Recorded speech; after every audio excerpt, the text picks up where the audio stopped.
First of all, I think your analysis was very straight line. History doesn't run in a straight line. Kid, you cannot tell your neighbor he is stealing ducks when you are stealing frogs. As High Commissioner, I was wrong.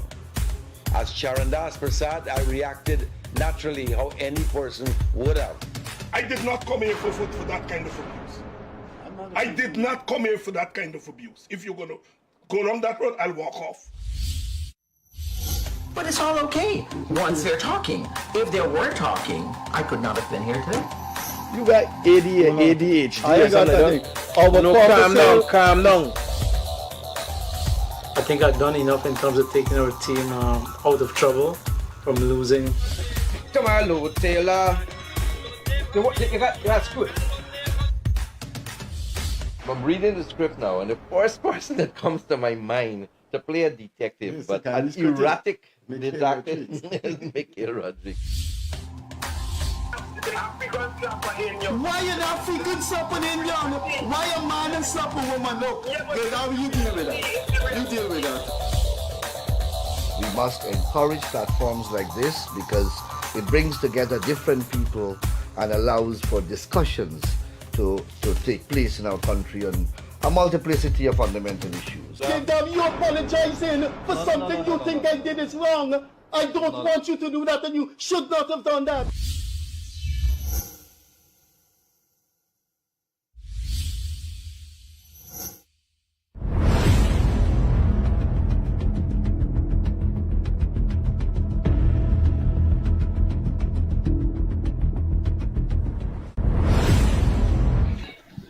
Hello, good evening, wherever you are. Good morning, good afternoon, good evening from Georgetown, Guyana. This is the Freddie Kissoon Show. And this, for the 2.5 years, this will be one of our special shows.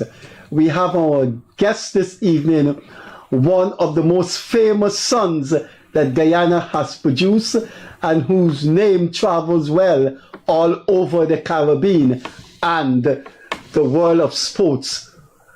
Our guest this evening is the iconic Sir Clive Lloyd. A street has been named after him, and most of Guyana would have traveled on that street sometime in their life. So, without further ado, we'd like to welcome Sir Clive. Our co-host this evening is the CEO of the Georgetown Cricket Club, Jonathan Yearwood. So, without further ado, it's an honor to be shaking the hand of a man I have looked up to when my father was a groundsman as GCC, the chief groundsman, Harry Kissoon, and I would see this tall, imposing figure at the GCC ground. I can remember two tall, imposing figures I remember as a little boy in the GCC ground. Garfield Sobers and you. Sobers gave me a $25 coin, I think, at one time. Jonathan, thanks for being here, and I will give you the honor of asking the first question of Sir Clive. Not only that, yes. Your father was he an umpire too? Yes, he was an umpire. I remember him well. Might have given me out a couple of times. Wrongly or rightly? It's too far back to remember. The chief groundsman at GCC was Badge Menzies, and then he took over. Yeah, but before Jonathan come in, let me say this. What are you eating and drinking? You look damn well. Oh, I don't know, the fish and chips in England, I presume. And the little pepper pot I've had here. Keeping me well. Garlic pork and ham. Oh, yes, well, that's to come. We're not going to get in 1 hour of questions because there's so much to ask you. I will come in after Jonathan. So, Clive, it's always a pleasure being with you, chatting with you. And tonight for our guests, my very first discussion with Sir Clive, as you would all know, Clive Lloyd was the gentleman that took West Indies cricket from not necessarily the doldrums, but from lower heights to greater heights. From where they were to the pinnacle of cricket for many, many, many years. This gentleman lifted the trophy, the ICC ODI World Cup trophy, for the very first time they played the World Cup, and the second time. So it's a great honor to have Sir Clive here with us tonight. And I will start my questions by asking about those World Cups. What was it like for you taking the West Indies team into that World Cup and then coming out as the victor, holding that trophy and knowing that multiple nations of 7 to 8 million Caribbean people were cheering wholeheartedly behind you? Well, the point is that we weren't the favourites to win the trophy. I mean, you had Australia, England, Pakistan. They were the teams that were up front there. We were still, I had a very young side. I took over in 1974 against India. And then we won 3-2, a very close series. And so we had a lot of young players there. So we just thought that we would try and perform very well. But we really outdid ourselves in the sense that I remembered the game which gave us that impetus was against Pakistan. When the last pair needed 56 with 14 overs to go. And we were there sort of thinking, well, this is it. Because if we had lost that game, we'd have been out of the competition. And my accountant, Gordon Andrews at the time from Birmingham, came in with a crate of pale ale.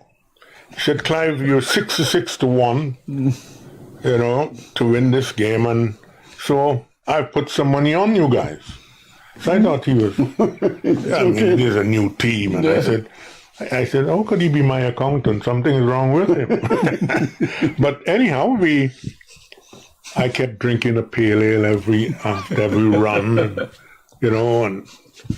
and after a while I got quite inebriated, and because I drank about 8 of them, and when we won, and the guys were hugging and some crying, and we were just so glad that we qualified, and we knew from then on that something good is going to happen. You had something strong with a strange and new, and confident in that team. Yes, and all those players were just coming through. Viv Richards and Gordon Greenidge, and they are all now gelling of something. And it was a tremendous scene. I can't tell you, there are so many West Indians there, and it's in the old days where the normal fan could get a ticket. The corporate hospitality took over afterwards.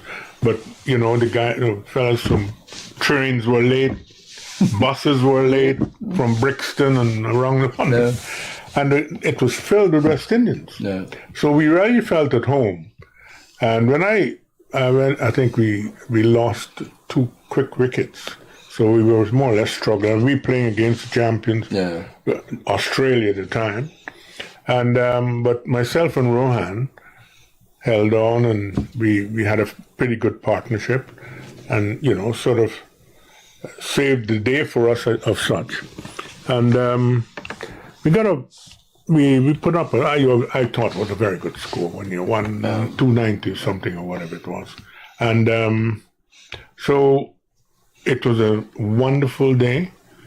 It was just you feel that this was your day. And we made West Indians and other cricket fans really, they were proud to be part of this spectacle.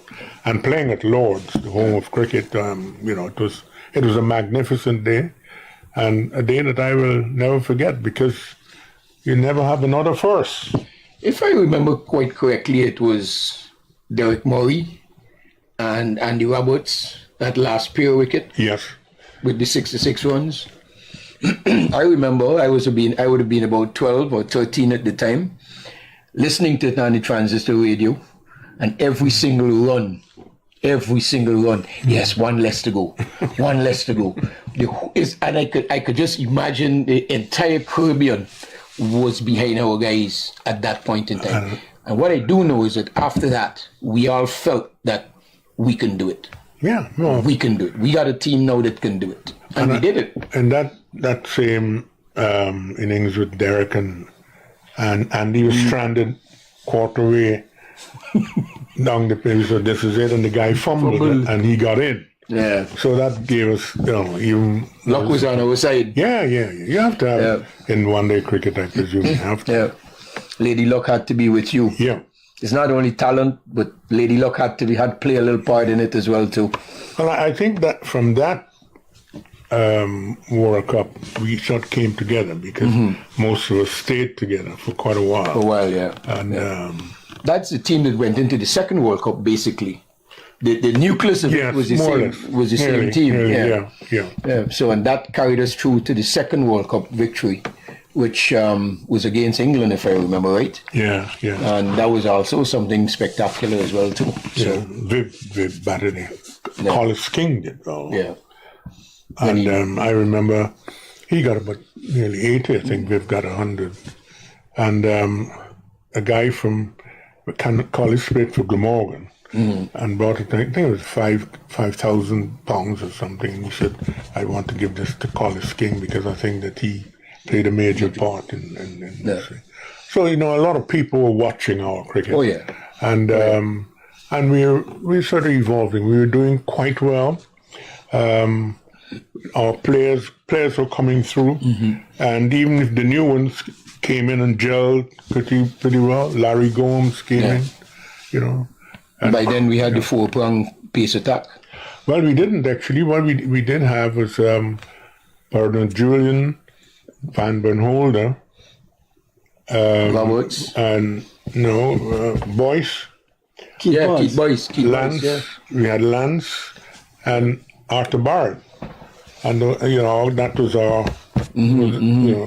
Those were our 5 players at the time, and they got there until 1970 odd, and then we brought in people like Malcolm Marshall, Garner, Colin Croft. So we had a full complement of bowlers, really. There was before we get into the third final, which we lost against India. There something my father always told me. And he always referred to you as Super Cat, which was your nickname. But he always said that you were the guy that selected players, that you had the eye for the talent, to see and identify the talent in a player and bring them into the squad and encourage the selectors to pick them. Now, is that true? Well, it is, yes, because if you're captain, you want to have a team that you can manage. Yes. In all conditions. And I remember when we were going to Australia in 75, 76, I saw Michael Holding for the first time. He's just an ordinary bowler, but beautiful action. And you can see with a bit of training, he would be a star. Okay. And there was no 5-wicket haul where he was concerned, or even a 4-wicket haul in a bag of such. So I said to Clyde, listen, I think this guy would learn a lot playing in Australia, bouncier wickets, and so he'll get a bit of purchase from the surface. He wouldn't get here in the West Indies. And when we were about to pick the team, Clive said, listen, because he was chairman of selectors, and he said, listen, Clive thinks a lot of Michael Holding, and I agree with him. He probably would learn a lot by going to Australia. And he was the first person chosen, and that's not how we picked teams. So he was the first man picked because, I got your influence. And I think I have an eye for a good cricketer when I see one. And Michael came, learned a lot, and I think look what he became, huh? One of the all-time greats. Has he written his autobiography? Do you know if he has? If he's what? Written his autobiography. He hasn't, but when he does. Whispering something he's called. Whispering Death? That he wrote, So I haven't already. Did he mention that he owes his career to you? Well, He knows that? It should be done, but I'm so glad that he just did as well as I expected, because then you would have left with a sort of lot of egg in your face sort of thing. But he was a tremendous cricketer. He wanted to learn. He was there, and but he was always an athlete. He was the 400 runner at school, so he had that sort of athletic ability. That's where he got the grace from, huh?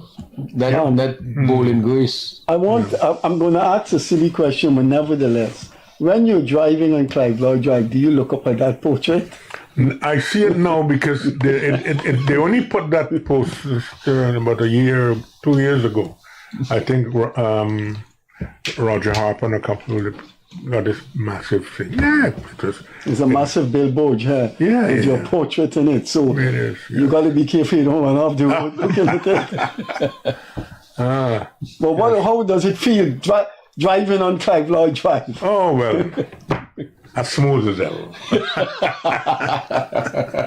No, it's great to know that you've got such an athlete and they've done something of that nature for you, and that the people have accepted that you're someone who will give their youngsters that little extra, let them realize that there are things to be done out there and things to be proud of. Yeah. And we've always had great athletes, actually, great cricketers too. Our first captain for the West Indies came from my club, the Mara Cricket Club, Maurice Pacheco Fernandes. He was the first West Indian captain.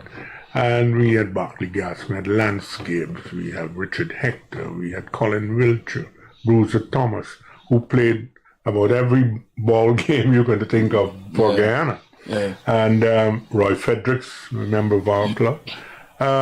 So when I tell some of these ministers of such, the people who've done so well for us, you had Moses Dwarka, you had Powell, you had George DePina, you had Rocky McPherson, Wilma Paris, you had Boy Blue, the cyclist, you had Boogie de Freitas, Mangle, you had Paddy, Laddie. All these are guys I watched. Laddie Lewis, yes. Yes, I watched them at Yeah. August Olympiad at GCC. Laddie Lewis was a great one. Yeah, we had some terrific, and I told him, the president, and I said that I think it's time that we really honor, what's his name again? Some of our past. No, this guy, Mohammed Raja, had Raja Cup. One day competition and played on Sunday.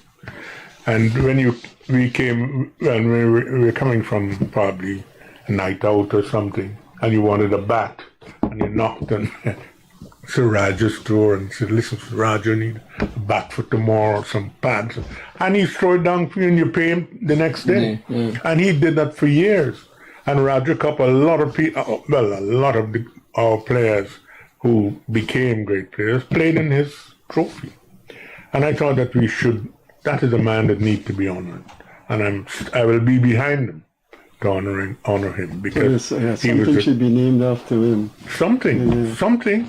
Because he was an icon. This guy had this store for years. Yeah, we all know about Roger Cup, and we need to do something for him. And I hope that they don't forget that he is a major guy for us.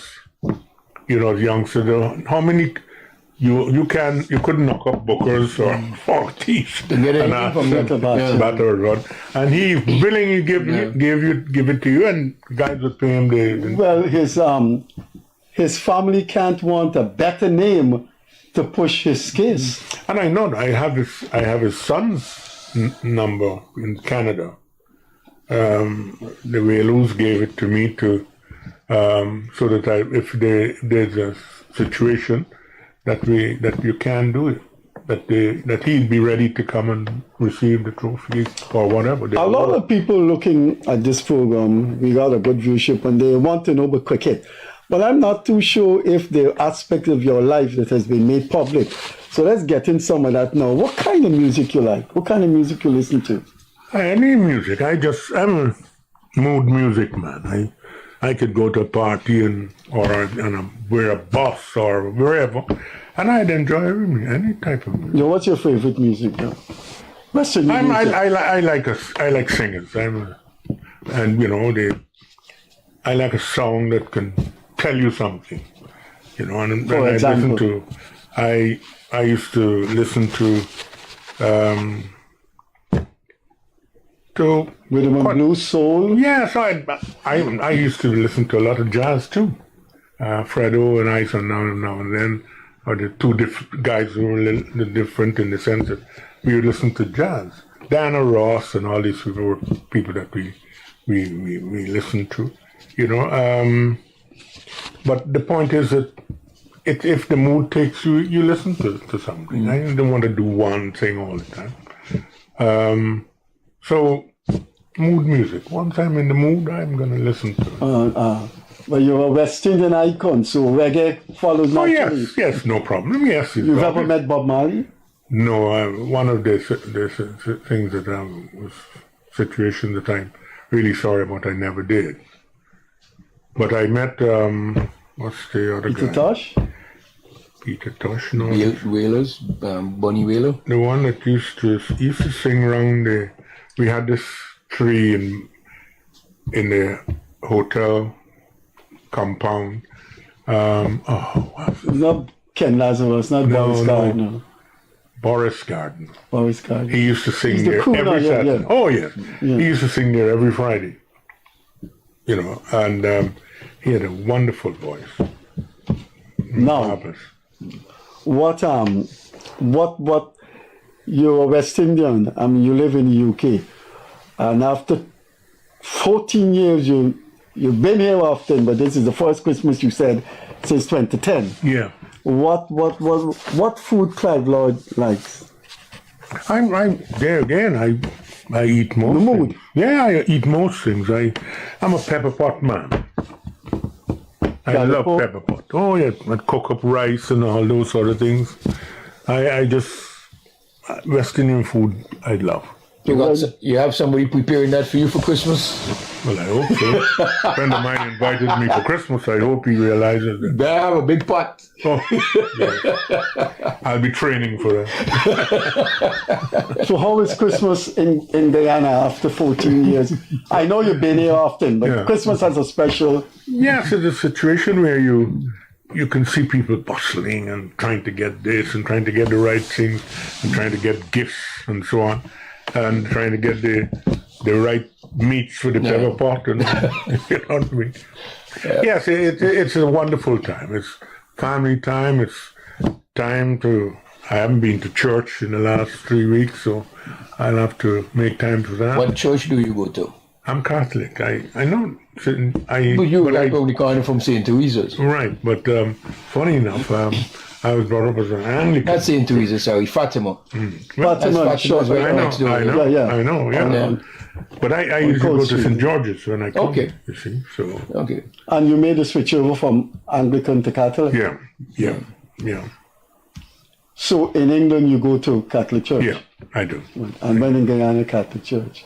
And you haven't paid homage to the Lord in 3 weeks? Yes, and I think he'll forgive me. That will warrant a confession, of course. Yes, I'll do that. I have to put something extra in the plate. It's a good thing our Lord is a forgiving Lord. Are you planning your memoir autobiography? No, I've got autobiography. I've got 3 books out. One with Tony Kosher, one with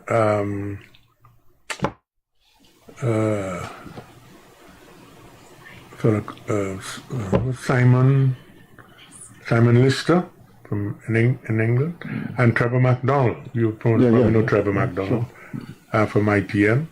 So those 3 books I have. But I think I need to to do something else because I think there's a lot more to be said. About your life and your cricket. Yeah. And how, we haven't really compiled exactly how we got here. We started here, but we got to this group. How hard we had to, what work we put in, people who helped us on our way and so on. And what sacrifices you had. You had to make a lot of sacrifices. So it is something that I still a book to be finished. Okay. If I may ask, now that you've touched on that topic, at GCC, at Georgetown Cricket Club, we recently had Alvin Calitran, and he wrote a book called Colorblind about his trials of getting up to where he eventually became. Yeah. And he was telling us about the difficulties of travel and how things worked out for him. Can you give us a little bit of ideas what some of the trials you went through as a young teenager coming up, or a young child coming up in Georgetown, learning to play cricket, learning to love the game, and what trials and tribulations you had to get to West Indies selection? Before you answer that, Sir Clive, where do you come from? Queenstown, just Crown Street, just down the road there. Okay. I lived next door to Sewar. Lord Sewar Was next door to me, and Patrick Singh, they were opposite me. Pat Dayal, he's still around, you know.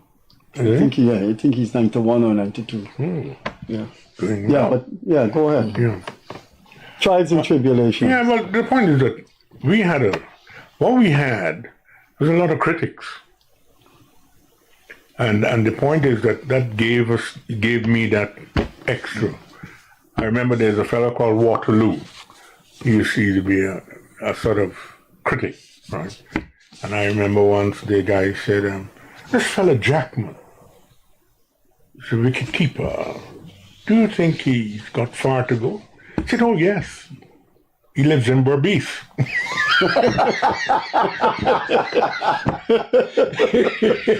He's got fun. This guy was just a critic. That's yours. So quick into trouble. He had so many things. This guy will never die of a stroke. He's strokeless. He came out with some things, but beyond these critics, and I remember whenever the Guyanese team is being announced, Colin Wiltshire, oh, y'all still with him? Glendon Gibbs, oh God, when you going to finish with him? And every name they had to comment, And they used to say, oh, Clive Lloyd, he wouldn't make he's a Saturday afternoon batsman, because they talked about Bruiser Thomas, who made a lot of runs in Case Cup, but never made the big time, Colin Wiltshire and so on. So I had all that, in front of me. So you had to overcome that, and I remember when I went to Barbados, my first 1966 first game against Barbados. That's how Charlie Griffith and Sir Garfield Sobers, and I was LBW for North by Gary Sobers, and same Waterloo said, Fred Wills was our captain. He said, I notice your boy, man, he shuffled like cards.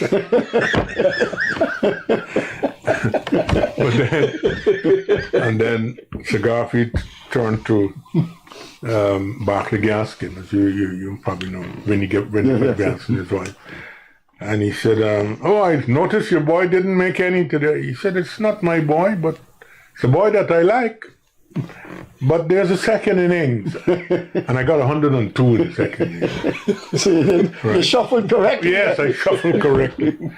And I sat out there, and there's the pavilion, then outside you have the chairs and so on. And I sat there and looked at things, and I said, you can't be such a bad player. These guys just bowled out England twice in the four test matches. And then I made 195 against Jamaica the next game. And, you know, you felt then that you can't be a bad player. How old were you at that stage? 19? 19, yeah, somewhere around I think there. you made the West Indies team at 19? 19 and a bit, yes. So you made the Guyana team, what, a year before you got into the West Indies? I played against Jamaica in 64. So 2 years after I because we only played 4 games per year, and if you missed out on a couple. And when I made those runs, I missed out against Trinidad. And the selector from Trinidad said that he can't pick me. He hadn't seen me. Correct me if I'm wrong. At the time when you were in stardom in West Indian cricket, how many batsmen wore glasses? They had many. Yes, Eddie Barlow, Jeff Boycott. Wore glasses while batting. Yeah, and fellow from Warwickshire. You will not be the first West Indian to have worn glasses. What's his name from York? Bruce Perdo. Bruce Perdo wore glasses. Yeah. So you would have been the second. Yeah. Mm-hmm. Okay. Well, of course you give it a brand name because you went far. You went far. You traveled far. But here what we have to get in. Journalists must ask you this. If not, that journalist is not doing his or her job. Who is your favorite cricketers category? So we start with batsman, then bowler, then wicketkeeper. Well, I think Lance has got to be the person, the beacon, being my cousin. And he showed me the way, and I wanted to be like him, you know, and he was excellent in getting me where I wanted to. So Lance Gibbs is your favorite cricketer? Well, my mentor, more or less. But favorite cricket used to be Sir Garfield Sobers, because of, we all wanted to walk like him, we wanted to bat like him, we wanted to bowl like him. You wanted to wear your collar up like him.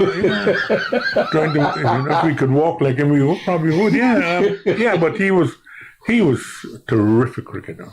One of the best cricketers I have played with and against. But you haven't. You came near to his status because I grew up hearing you be nicknamed Super Cat. Yeah. Because I was good in the field. I was, Basil Butcher always wanted to field next to me. Because whenever it passes him, he said, "Yours, youngster," and you're off like a train. And as a youngster, the Basil Butcher tells you to go for a ball, you run for it. You know what I mean? Yeah.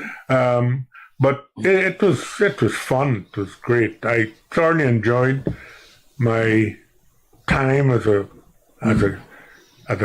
ordinary cricketer at DCC, and when it came to Test match, I was in awe. These are guys that I used to be looking at a tree, watching them over the side screen at Border, and then you rushed around when the game was over, and you had your book there with all the pictures. Oh, there's Valentine, that's right. You know what I mean? And then a year and a bit after, you're sitting in the same room with them.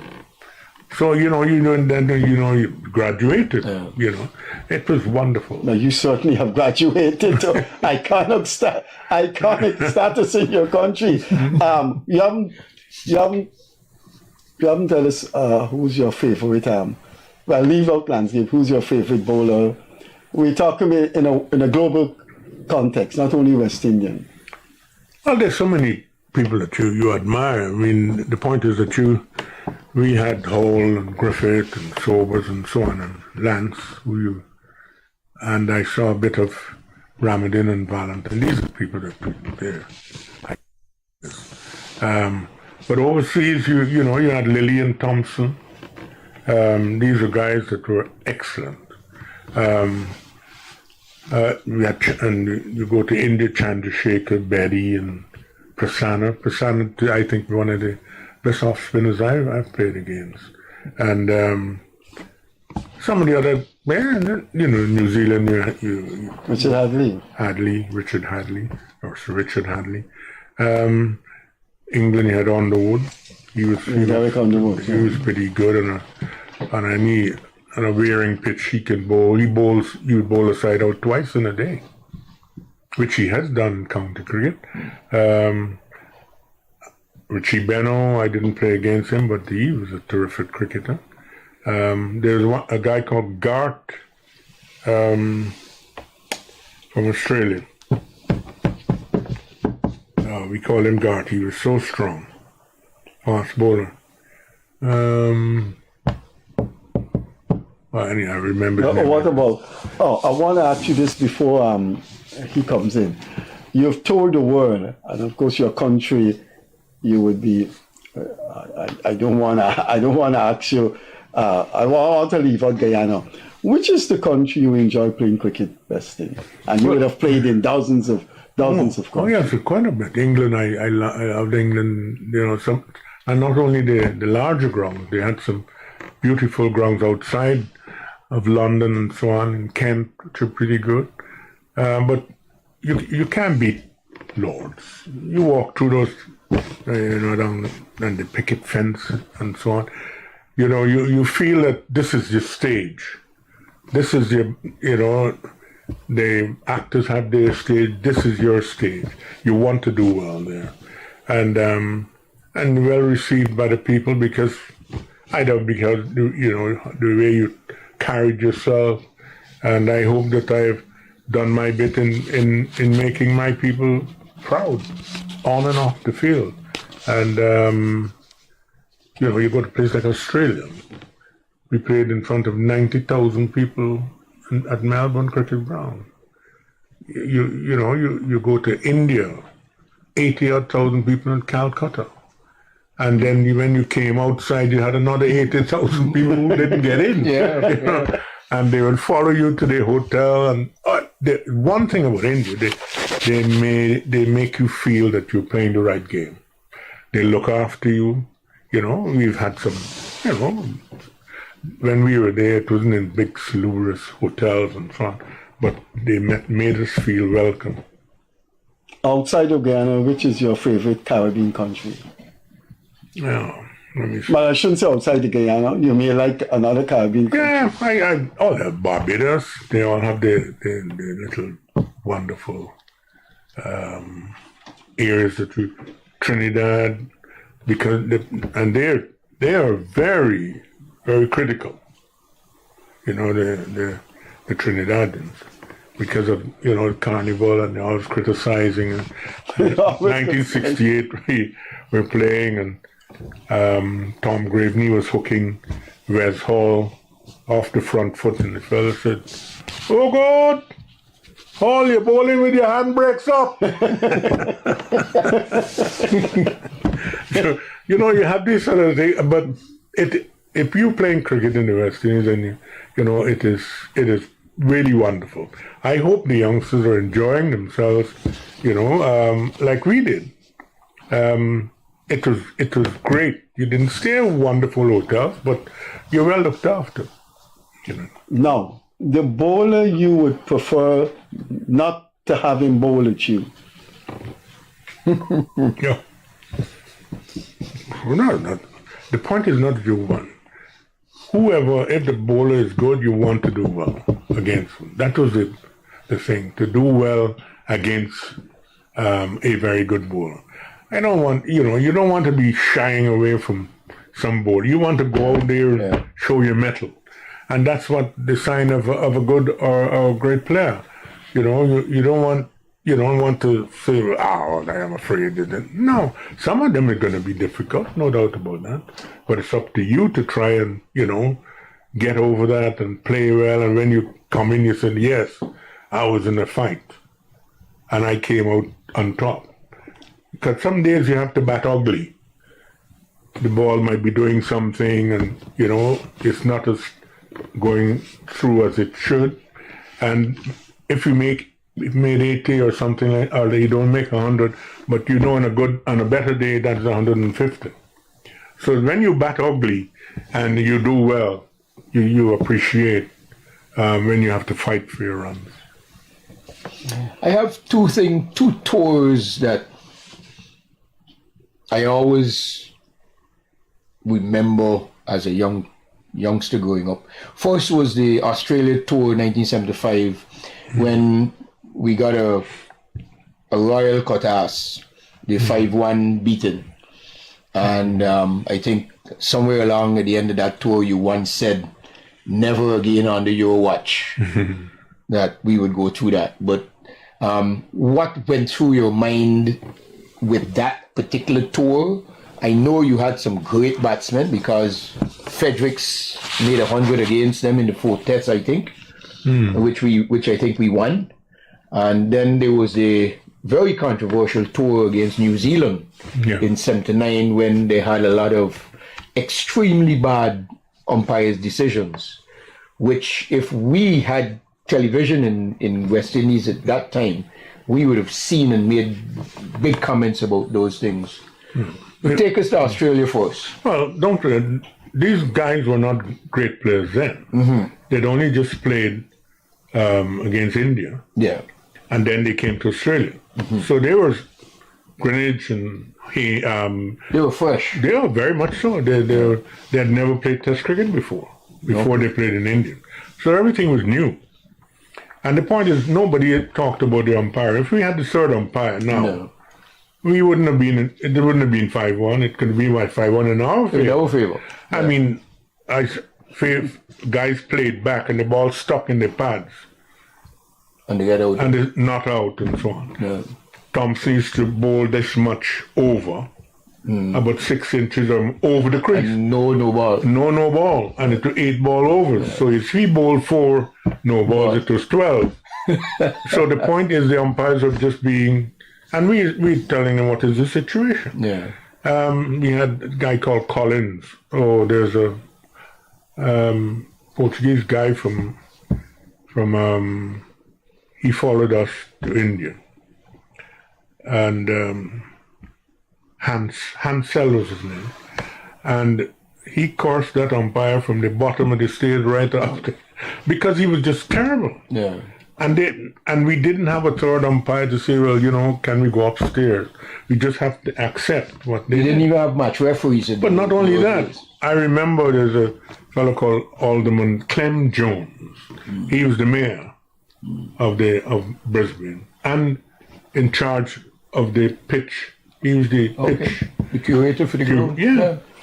And when the innings was over, I think Australia batted for us.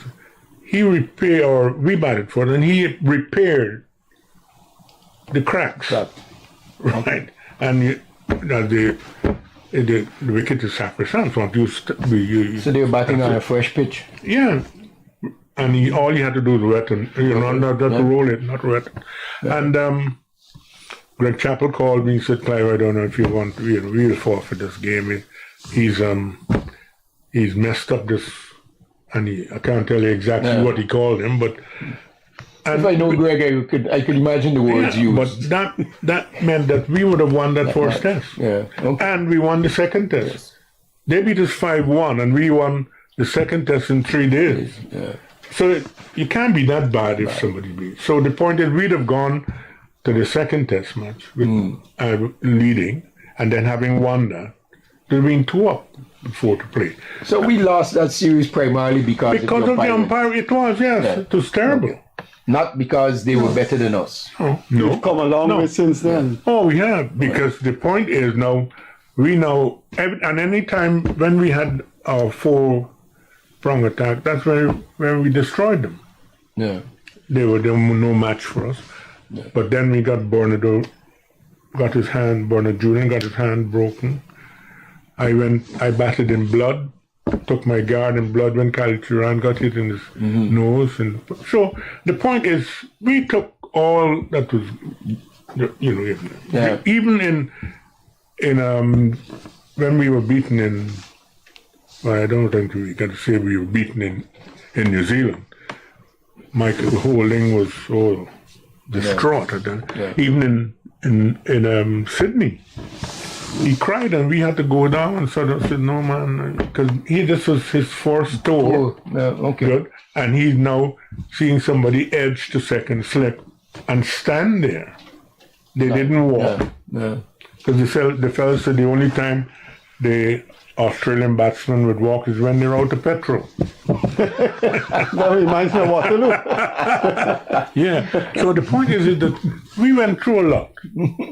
And we didn't get to this stage because we took all this stick that came our way.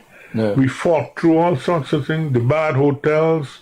I remember when we were in Melbourne, and I rang Stephen Kamash, he was the secretary then. I said, Stephen, we're beating these people here. And they have wonderful shorts with their crest on it.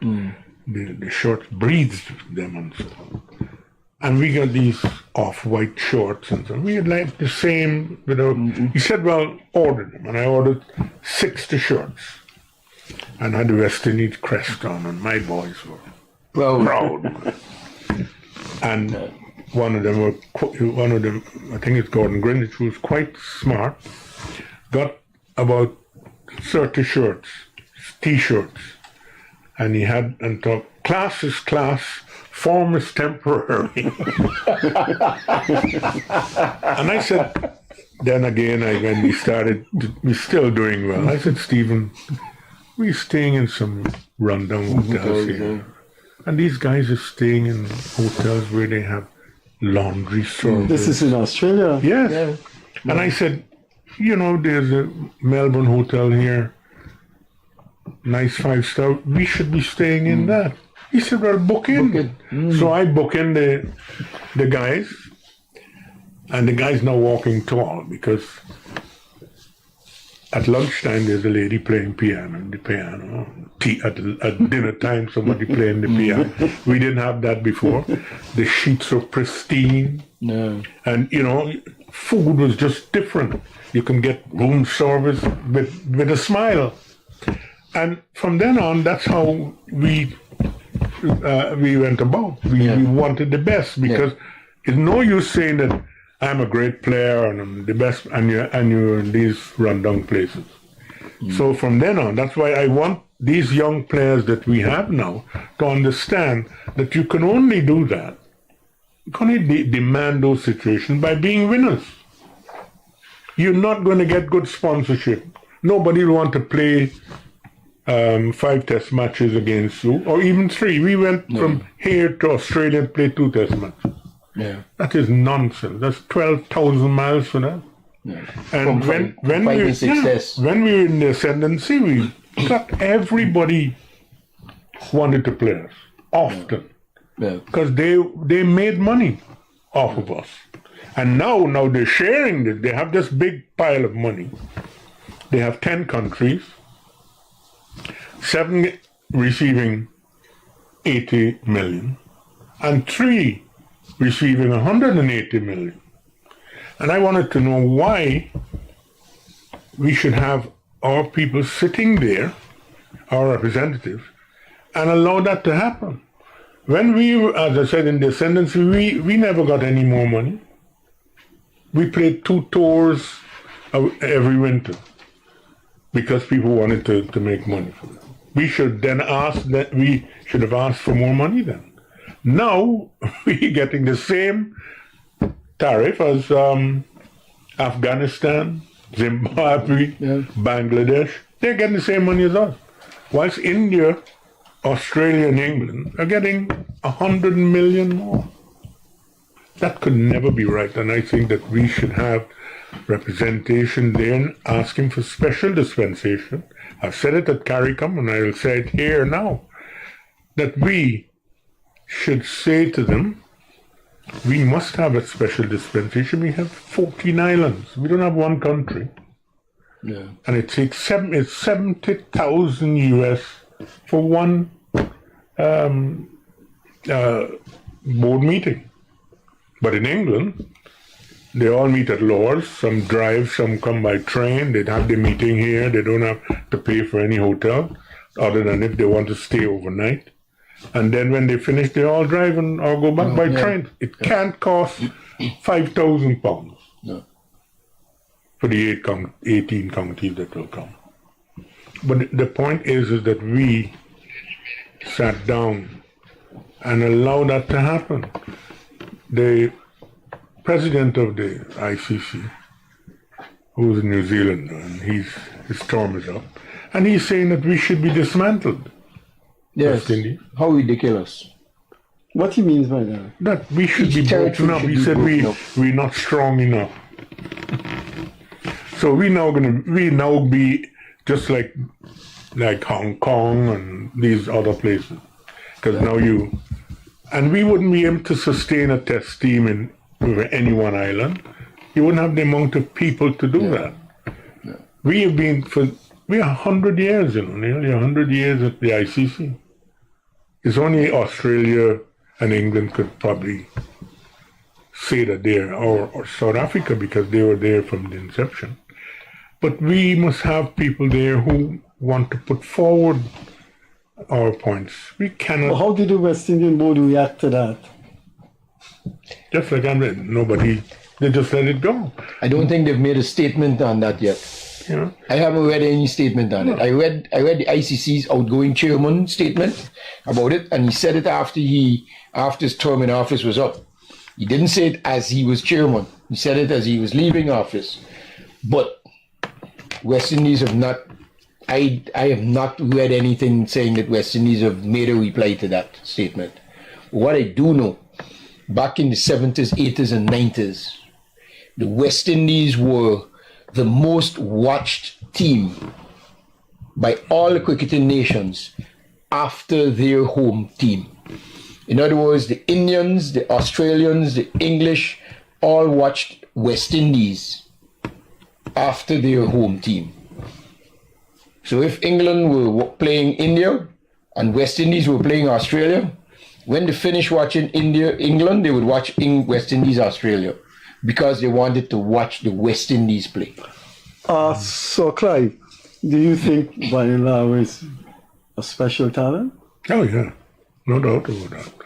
He is a tremendous cricketer, and I would like to see him helping our youngsters around here, because he can bat. It's not all he knows about the game, and we keep throwing all our players elsewhere, and we're asking other people from other countries that we destroyed to come and help our cricket. We have some of the best fast bowlers ever. Do we have a school where some of these guys could impart the knowledge? No. We have some of the... I remember it was... I think it was an English guy, and he was in the West Indies batting.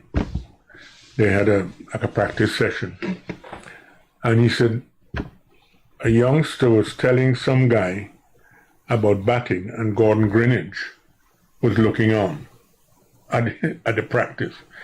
He said that should be the other way around. Gordon Greenidge should be telling people about that. But we're not using the talent that we have. I don't know why. And I think that we're spending a lot of money employing. I don't mind employing other people, but I am not seeing any reciprocal thing. I don't see, when I look at the IPL, quite a few of our players coaching anybody. I think if you can come here, and we should be able to go there and do something. We have guys who are good enough to coach people. And until we do that and harness the talent we have, we're going to be down there. And the point is, we have all these young players now doing quite well, earning a fair amount of money, but not playing for the West Indies. Do you think T20 is destroying West Indian Test? Well, it is destroyed more. It's good. It is wonderful. I would never, ever sort of decry any player that makes money where cricket is concerned. But the point is that you must give back something to the people who got you there. You didn't just You had to be nursed up there. When is enough? I don't know. Some of these guys are getting $2 million US for one T20 tournament. Mm-hmm. Good. That's 10 weeks. one. $2 million US? That's US? 10 weeks. Yes. Yeah. IPL is 10 weeks. Some That's half a 1.5 billion Guyanese dollars or more. Right. So that's only for one. Huh? That's one. One We're tournament. talking about 5 years. We're talking about one tournament for this year. And I'm saying that if you earning that amount of money, surely when you come to play for the West Indies, you're not playing for nothing. You're playing for money too. You got to get a contract. You're getting people getting contracts, and you get probably some getting 250,000. I don't know. It might be more, might be less. But at least you don't have to play any cricket. You have that as a contractual arrangement. Mm-hmm. I think that the T20 has destroyed our cricket in the sense that we don't have the population the other people have. India's got 1.4 billion. They can have 7 teams that are good enough to play. You have Pakistan, a lot of people. Something million. Australia, a lot more people. 30 million. You have Sri Lanka. UK, 60 million. Huh? Right. And Bangladesh, 200 something million. The only country that is probably of the same population as us would be New Zealand. Good. But they still want to play for their country. The other places, England has just decided that they only give NOCs, 12 NOCs, to play in franchise cricket. Because they want to protect their cricket too. They want to have youngsters play. And look how well they're doing. They have quite a few of the young players who are making hundreds in test matches. How many test matches have we played? We haven't played a lot because nobody wants to play against a team that is not strong enough. And we need somebody there at the